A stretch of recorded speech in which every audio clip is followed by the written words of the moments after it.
Small dams like these aren't practical for the people of New Delhi. They couldn't provide enough water.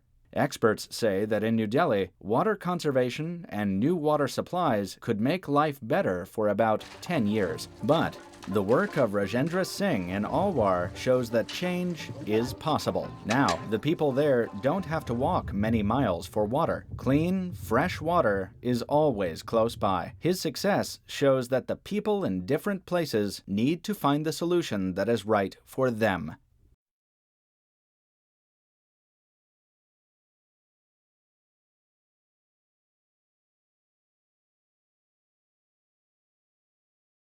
Johnny Gulfera is in front of a group of people.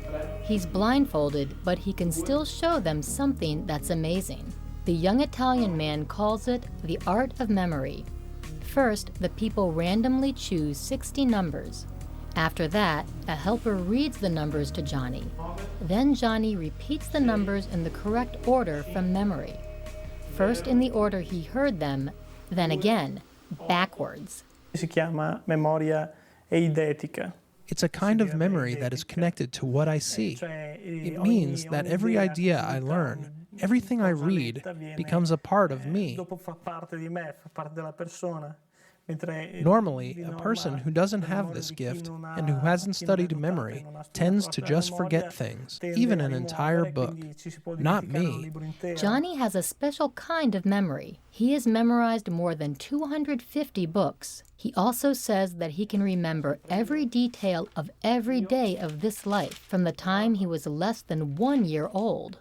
Memory is very difficult to understand, and scientists don't really know how it works. The Gulfera family genes may hold important information about Johnny's memory. Neurobiologist Dr. Antonio Malgaroli plans to compare the Gulfera's family's genes with the genes of more forgetful families. The crucial question is to understand which is the contribution from heredity and which is the contribution that comes from the environment. When we process new information, such as reading a book or newspaper, it goes into our brains through the hippocampus. There, it's coded as memory. But how is memory coded? Where is it stored? Why is it stored there? Nobody knows. Nobody knows why some people lose their memories or why so few people, like Johnny, never forget things. Researchers are now studying how memory and learning change the brain. They're also trying to match those changes to specific genes. Some research shows that a great memory may not depend on the right DNA. If you really need to use your brain capacity to store some kind of information, you have this ability, and it's just a matter of exercise. The same idea is true for Johnny. His genes are only part of the story. Since the age of 11, he's been training his brain to remember. He practices continuously to improve the power of his memory. He has even memorized a whole series of historical books. For Johnny, improving his memory has become almost like a full-time job. Gulfera has an extraordinary ability.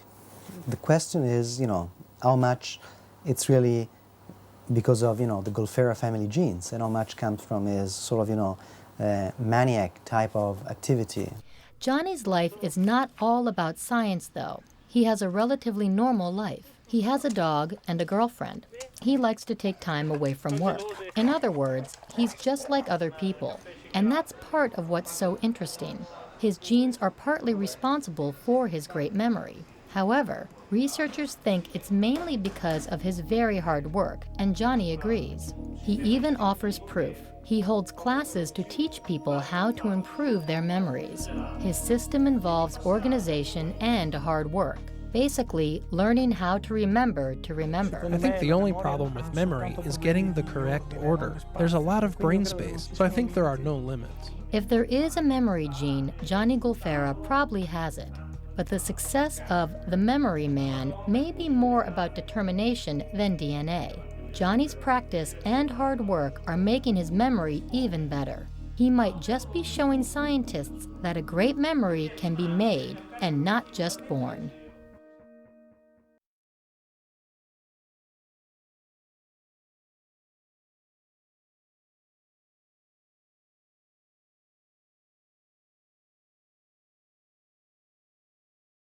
Let's travel to Mexico now, to the historic state of Oaxaca.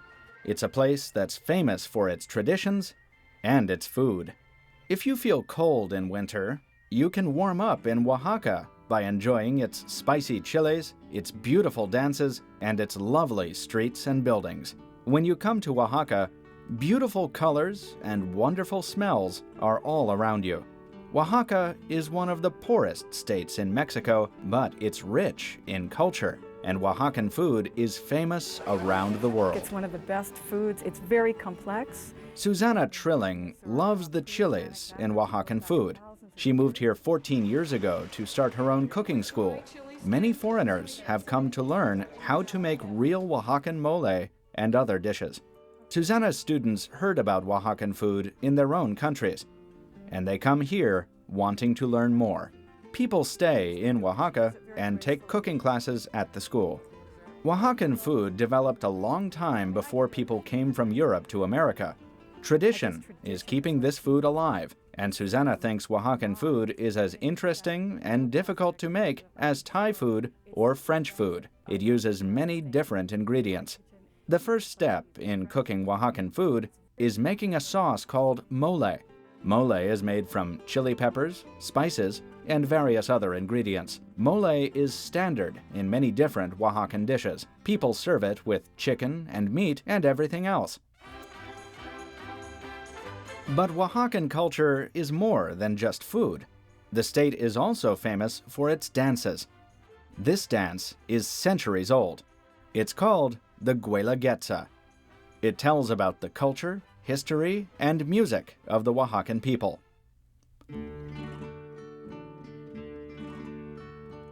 The buildings in the city are large and beautiful. Many of them are Mexican national treasures. This building is 500 years old, with fountains, gardens, and archways. In the past, it was a government building.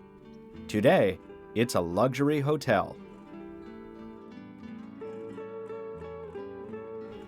Oaxacan people say that a healthy person is happy and loves to work and eat.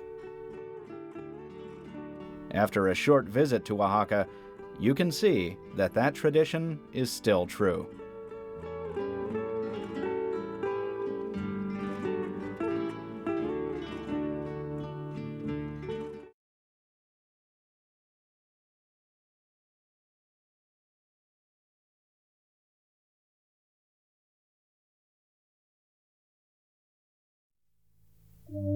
Millions of years ago, man's earliest ancestors lived in a far region of Ethiopia. In this area, hot lava has erupted from the Erta Allah volcano for about 100 years. The temperature of this lava is more than 2,000 degrees Fahrenheit. Now, a team of explorers is going to see Erta Allah for themselves. They want to learn more about the volcano. It's not an easy trek, and the team has to use camels. They finally reach the crater. Franck Tessier and Irene Margaritas are geologists and professors at the University of Nice. They've traveled halfway around the world to see Erta Allah. Deep in the crater, they see the black lava lake. It's quite exciting. I want to see it now. Erta Allah is in the Afar area of Ethiopia. The Afar Triangle is in an area where 3 continental plates meet. These plates move farther apart every year.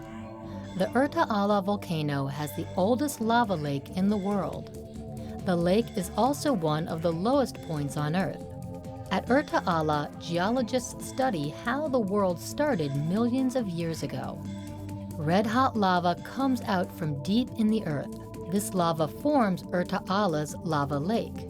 As the lava cools down, it becomes hard and black. Hot magma breaks through this covering as the volcano erupts. The geologists stand at the top of the active volcano and wait at the side of the crater. It's not easy to be there. There is a strong smell of sulfur. Even in the early morning, it's very, very hot. Then, the group goes down into the crater. Professor Tessier wants to collect samples of the red-hot lava. It's 2 o'clock in the morning before they return. They're very tired, and as Professor Margarita says, Very hot.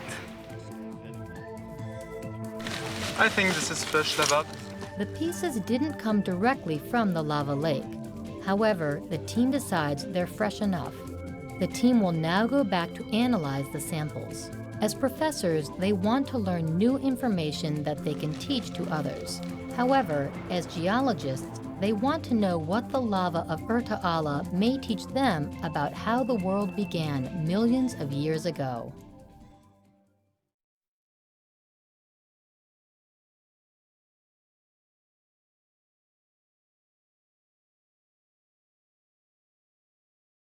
This beautiful, quiet place is covered in sunshine and has mountains all around it. Its name is Machu Picchu. It's sometimes called the Lost City of the Incas, and it's nearly 8,000 feet up in the Andes. It's a magic attraction that you can feel it here.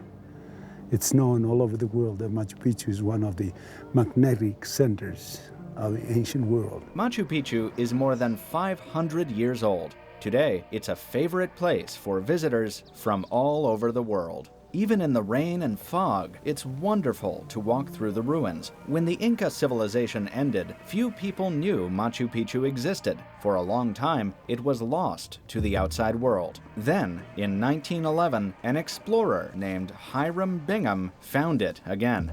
At first, very few people visited Machu Picchu, but now hundreds of tourists come here every day. They walk up the steps of the ancient city and climb over the ruins. Machu Picchu is no longer quiet. It's full of the sounds of tourists. Some people in Peru hope that more tourists will come here. They think it will mean more business and money for the country. However, some conservationists worry that more visitors won't be good for Machu Picchu. They say that tourism might not be good for the environment. Jose, a local hotel owner, says Machu Picchu and Peru can take a few more visitors. Why not be like the rest of the world? Why not expose and show Machu Picchu to the rest of the world? It's such a wonderful place that why keep it to the few? The truth is that parts of Peru are very poor, and tourists bring money to these communities.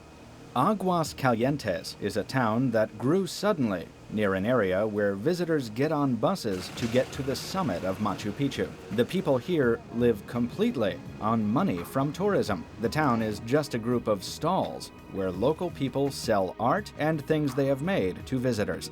The lost city is no longer lost. Tourists have found it. The modern world is coming closer to this ancient world every day. Time may be running out for the lost city of the Incas. More and more people are discovering it. In the end, it may be the modern world that forever changes this ancient city.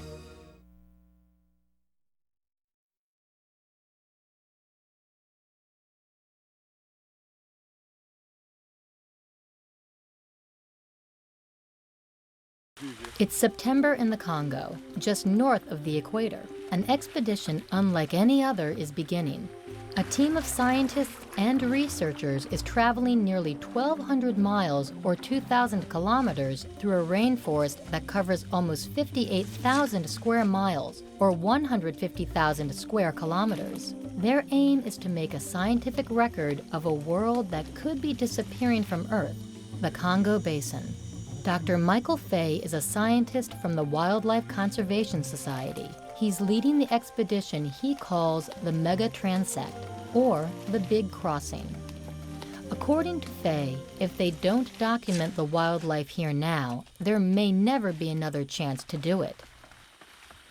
What I'm trying to do in a desperate way is to show the world that we're just about to lose the last little gem in the African continent. And if we don't do something now, if we don't do it today, we can forget about it. The Congo Basin contains almost 1/4 of the world's rainforests. It may have up to half of all of the wild plants and animals found in all of Africa. Fay's plan is to collect and record data on almost every part of the rainforest. He wants to document the trees, the plants, and the animals that he sees there. It's a job that's going to take time. After 8 months of traveling, the team is now in Gabon. Their next challenge is to reach a group of strange hills that are made of stone and which rise far above the forest floor. At last, the men reach the hills and begin to walk up. Suddenly, they realize that they're finally above the tops of the trees. You can see a long way here, 70 or 80 kilometers in every direction, and you can see 360 degrees around. There are no humans. There's not a single village. There's not a single road. It's an amazing place. The team continues. They can hear their next challenge before they reach it. Rapids. Okay, wow. The Kangoo Chutes are an important part of the landscape that the team wants to protect. This land of fast water and old forests is in danger because of logging. Right now, the team has a more immediate problem. They must cross the dangerous river here. It's only a few hundred meters wide, but the team must use guide ropes, stepping stones, and everything they know to get across. It takes a full day, and there's still a long way to go. After more than a year, the team finally reaches the end of their travels. We'd been walking in the woods in our own little world for 15 months, and now it was over. Dr. Faye's expedition walked through some of the wildest lands of Africa. They documented as many of the things they found as possible, and they did it all in an attempt to save a disappearing world.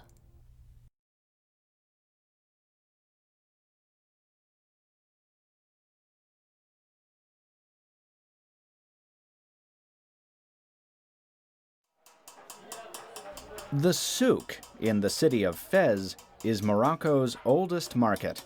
In one of its small stalls, a craftsman is making patterns on a metal tabletop. But all around him, people are making deals. This is business, Moroccan style. Sales in the souk happen face to face. It's very personal and very busy. The vendors have everything a shopper could want. Sandals are next to fish bowls, and nearby, birds in cages watch the scene. One vendor sells caftans, others sell slippers or jewelry. Across the alley, a man sells dates and apricots to hungry shoppers. In the souk, there really is something for everyone, and in the city of Fez, a certain kind of small, red hat is very easy to find. The Fez was created here and named after the city. A visit to the souk is a lesson in Moroccan bargaining culture.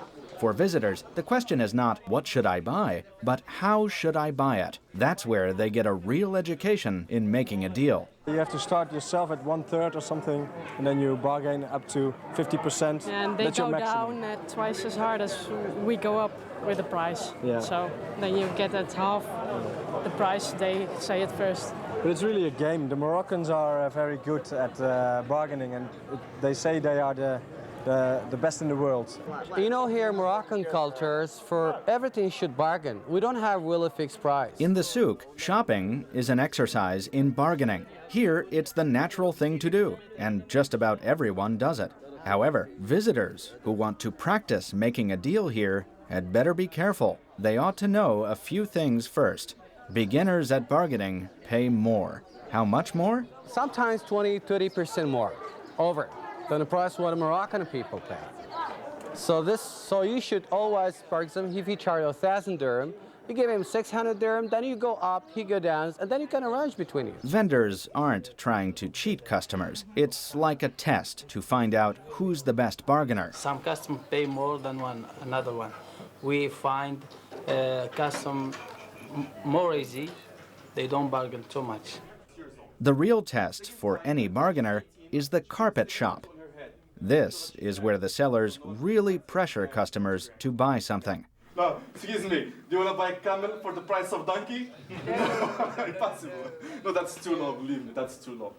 Once you end up in a shop, you sat there drinking tea and you say, I don't want to buy anything, but then it's like, well, just offer a price, 500, what's your best price? And you're like, you don't want to buy it. And they're like, okay, 300.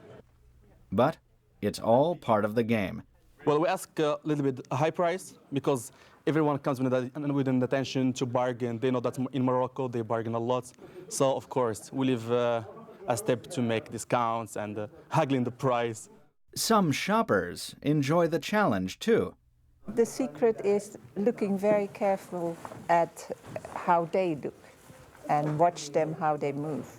Yeah, and then go step by step and see where you end. There is one thing that all tourists should watch out for. They shouldn't buy too much. The thing is, they make it so cheap for you. Well, they start up so high, and in the end, it sounds so cheap. You know, and it's only 1/6 of the price or 1/8 of the price. Well, for this money, I can't leave it. For some visitors to Fez, it may be difficult to leave without buying more than they planned. One thing here is certain. At the souk, everyone can make a deal.